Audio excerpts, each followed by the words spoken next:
Esto que decíamos recién, ¿no? 1 de cada 8 personas tienen problemas de salud mental y muchos de ellos no lo saben porque cuesta determinar que es un problema de salud mental, ¿no? Sí. Yo diría que es más que eso todavía.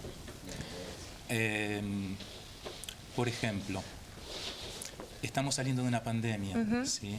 Y uno de los fenómenos que generó la pandemia, quizás el más importante, es el alto grado de ansiedad en todas las personas. ¿Por qué? Porque apareció una situación inesperada que generaba temor, miedo a la muerte, y todos podíamos llegar a contagiarnos de cualquiera. Entonces, los niveles de ansiedad son altísimos. Y yo creo que actualmente es una de las enfermedades de la época, la ansiedad y la depresión. Bien. ¿Cuesta hablar ahora, hoy, de tener una enfermedad mental o estamos mucho más conscientes de que podemos padecerla? Estamos más conscientes, pero también cuesta hablar.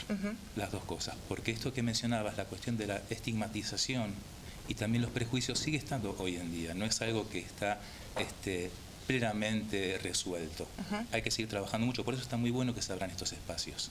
Bien, hoy hablábamos un poquito antes sobre la posibilidad que tiene una persona de concurrir a un profesional, de poder contar una situación de una forma muy diferente también. Y esto tiene que ver con la concientización que hay en torno a las enfermedades mentales.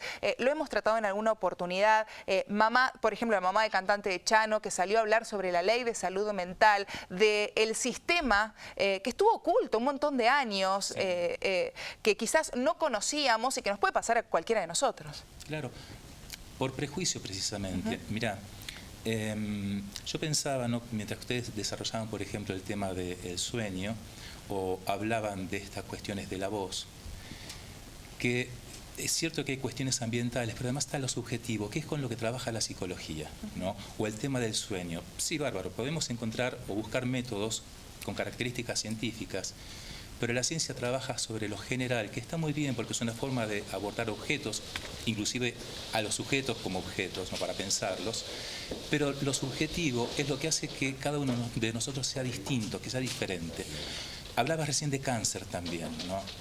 Una de las formas de pensar el cáncer es que, ¿cómo se tiene cáncer? ¿Se contagia? No.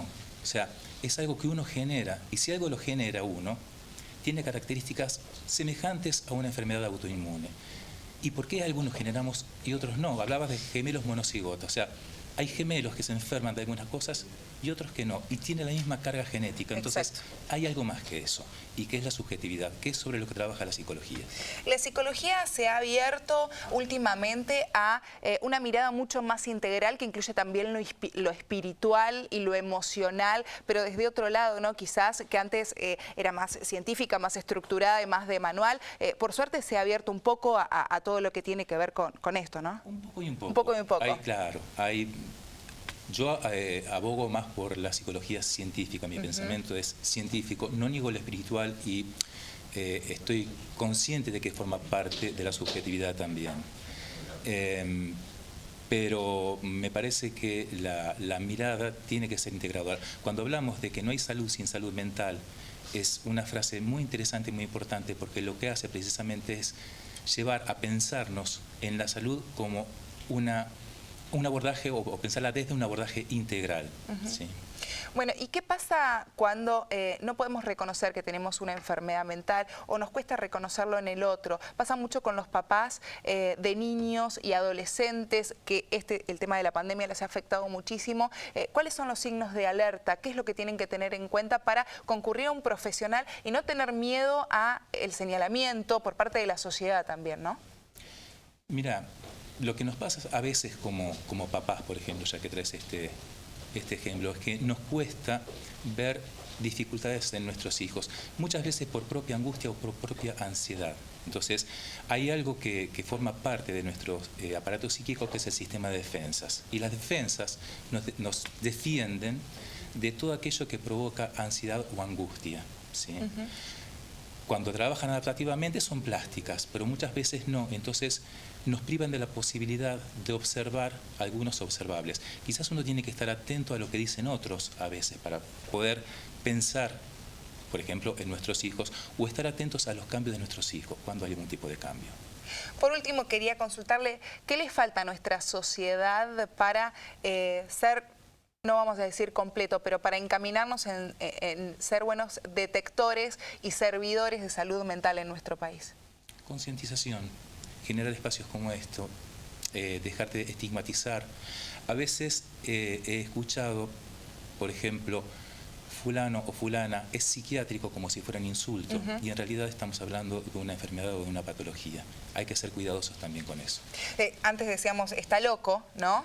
Este es y que ahora decir a modo de, este está loco, uno lo piensa dos veces, porque quizás nos damos cuenta que nos puede pasar a nosotros que tenemos ansiedad, y también está dentro de una enfermedad mental, Sí. ¿no? O cuando se le dice a la mujer, no, porque fulana es una histérica, porque es alguien que por ahí tiene mal humor, ¿no? Entonces, tenemos que concientizar y tenemos que seguir educando. Te agradezco mucho tu presencia y feliz día nuevamente. Yo le agradezco a ustedes por la invitación.